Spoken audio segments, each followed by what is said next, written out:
Welcome to The Explainer. Today, we're digging into the Philippines Cybercrime Prevention Act of 2012. Now, this law was designed to be a digital shield for the country.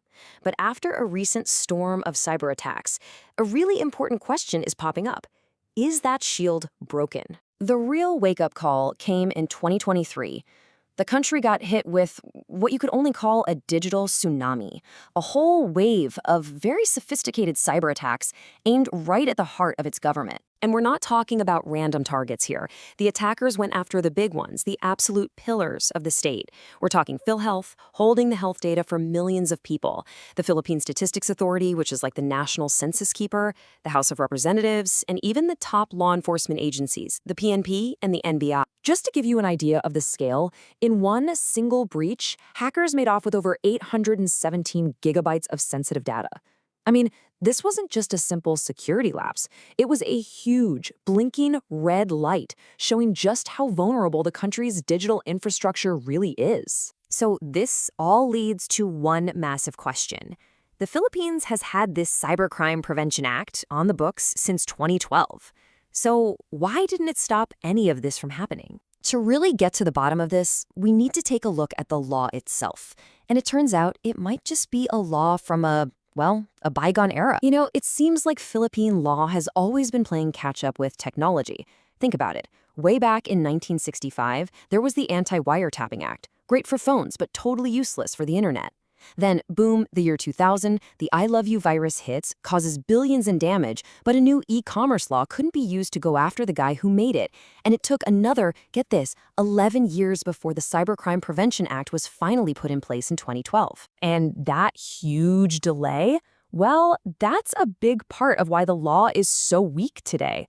What was supposed to be this strong shield is now, according to a lot of experts, more like Swiss cheese. It's just full of holes. Now, to be fair, the act did cover the common threats of its time, but the digital world of 2012, I mean, that was before the big boom in AI, before cryptocurrency was a household name.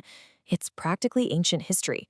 The law was built for a world that, frankly, doesn't exist anymore. And here, this is the real heart of the problem.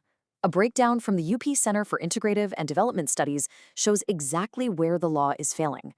So, sure, it covers basic hacking and viruses. You see the check marks there. But then look at what's missing. Social engineering? Nope. Attacks on critical infrastructure? Not there.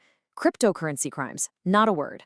And maybe the most alarming of all, the law is completely silent on the fastest-growing threat out there: AI-powered attacks. And let me tell you, AI-powered attacks are a whole different beast.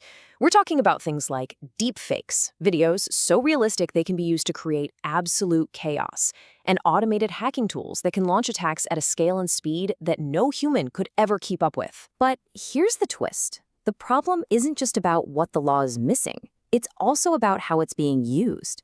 Critics have argued for years that some parts of it, especially the provision on cyber libel, have been basically weaponized to try and silence journalists and activists. The famous case involving Rappler CEO Maria Corazon C is a perfect example. A charge was brought against her for an article that was published before the law was even fully in effect. So how did they justify it? They used this controversial legal idea called continuous publication, basically arguing that since the article was still online after the law passed, it was an ongoing crime. You can imagine the firestorm that sparked about press freedom. Okay, so the law is outdated, it's controversial. So what's the fix? Well, it's time to start rethinking our entire digital defense strategy. Experts are putting forward a proactive 4-step strategy.